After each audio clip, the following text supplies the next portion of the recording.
कहानी अच्छी लगे तो लाइक कमेंट और शेयर करना ना भूलें। अभी तक चैनल को सब्सक्राइब नहीं किए हैं तो सब्सक्राइब कर दे ताकि और भी मजेदार कहानियां आप तक पहुंच सके।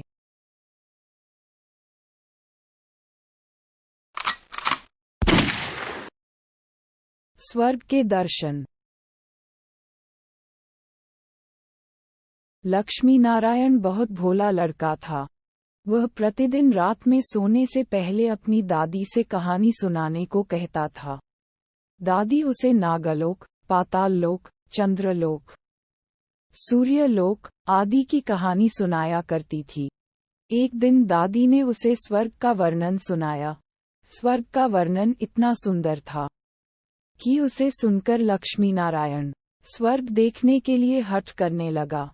दादी ने उसे बहुत समझाया कि मनुष्य स्वर्ग नहीं देख सकता, किंतु लक्ष्मी नारायण रोने लगा। रोते रोते ही वह सो गया। उसे स्वप्न में दिखाई पड़ा कि एक चमचम चमकते देवता उसके पास खड़े होकर कह रहे थे, बच्चे, स्वर्ग देखने के लिए मूल्य देना पड़ता है। तुम सर्कस देखने जाते हो तो टिकट देते हो ना? स्वर्ग देखने के लिए भी तुम्हें उसी प्रकार रुपए देने पड़ेंगे। स्वप्न में ही लक्ष्मी नारायण सोचने लगा कि मैं दादी से रुपए मांग लूंगा, लेकिन देवता ने कहा, स्वर्ग में तुम्हारे रुपए नहीं चलते, यहाँ तो भलाई और पुण्य कर्मों का रुपया चलता है। अच्छा, तुम ये डिबिया अपने पास रखो। जब तुम कोई अच्छा काम करोगे तो इसमें 1 रुपया आ जाएगा, और जब कोई बुरा काम करोगे तो 1 रुपया इसमें से उड़ जाएगा। जब ये डिबिया भर जाएगी तब तुम स्वर्ग देख सकोगे। जब लक्ष्मी नारायण की नींद टूटी तो उसने अपने सिरहाने सचमुच एक डिबिया देखी। डिबिया लेकर वह बड़ा प्रसन्न हुआ। उस दिन दादी ने उसे 1 पैसा दिया। पैसा लेकर वह घर से निकला। एक रोगी भिखारी उससे पैसा मांगने लगा। लक्ष्मी नारायण भिखारी को बिना पैसे दिए भाग जाना चाहता था। इतने में उसने अपने अध्यापक को सामने से आते देखा। उसके अध्यापक उदार लड़कों की बहुत प्रशंसा किया करते थे।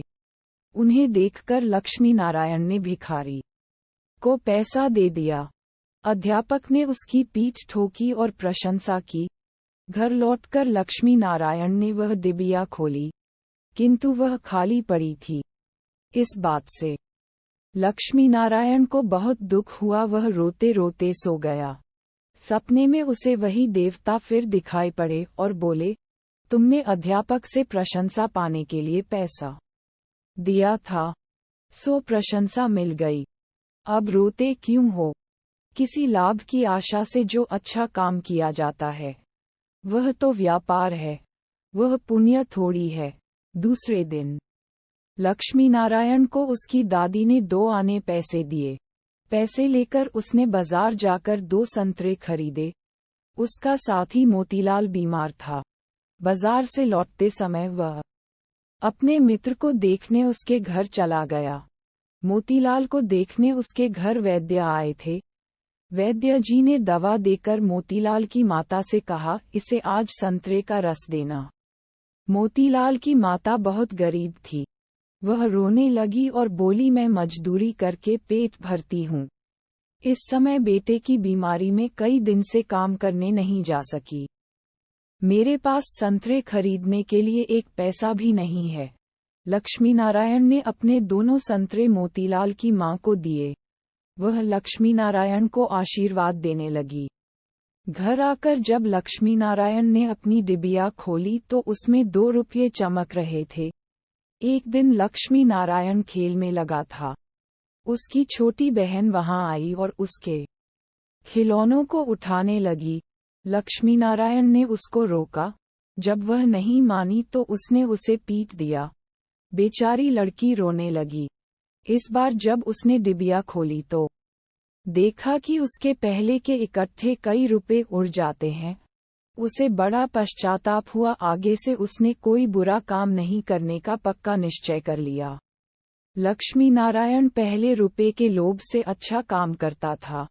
धीरे धीरे उसका स्वभाव ही अच्छा काम करने का हो गया।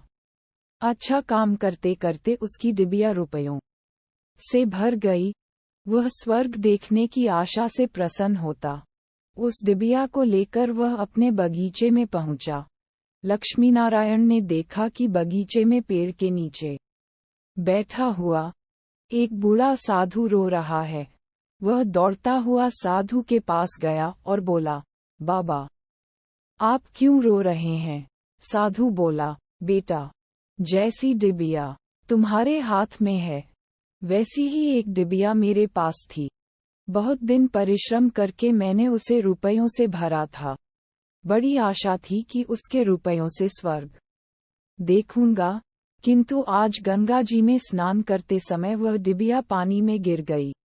लक्ष्मीनारायण ने कहा, बाबा, आप रो मत, मेरी डिबिया भी भरी हुई है, आप इसे ले लो। साधु बोला, तुमने इसे बड़े परिश्रम से भरा है, तुम्हें इसे देने से दुख होगा। लक्ष्मीनारायण ने कहा, मुझे दुख नहीं होगा बाबा, मैं तो लड़का हूँ, मुझे अभी पता नहीं कितने दिन जीना है, मैं तो ऐसी कई डिबिया रुपए इकट्ठे कर सकता हूँ। आप बूढ़े हो गए हैं, आप अब दूसरी डिबिया पता नहीं भर पाओगे या नहीं, मेरी डिबिया ले लीजिए। साधु ने डिबिया लेकर लक्ष्मी नारायण के नेत्रों पर हाथ फेर दिया। लक्ष्मी नारायण के नेत्र बंद हो गए। उसे स्वर्ग दिखाई पड़ने लगा। ऐसा सुंदर स्वर्ग कि दादी जी ने स्वर्ग का वर्णन किया था। वह वर्णन तो स्वर्ग के एक कोने का भी ठीक वर्णन नहीं था। जब लक्ष्मी नारायण ने नेत्र खोला तो साधु के बदले स्वप्न में दिखाई पड़ने वाला वही देवता उसके सामने प्रत्यक्ष खड़ा था। देवता ने कहा, बेटा, जो लोग अच्छे काम करते हैं, स्वर्ग उनका घर बन जाता है। तुम इसी प्रकार जीवन में भलाई करते रहोगे तो अंत में स्वर्ग में पहुंच जाओगे। देवता इतना कहकर वही अदृश्य हो गए। कहानी की शिक्षा, मनुष्य जैसे काम करता है वैसा उसका स्वभाव हो जाता है। जो बुरे काम करता है उसका स्वभाव बुरा हो जाता है। उसे फिर बुरा काम करने में ही आनंद आता है। जो अच्छा काम करता है उसका स्वभाव अच्छा हो जाता है। उसे बुरा काम करने की बात भी बहुत बुरी लगती है।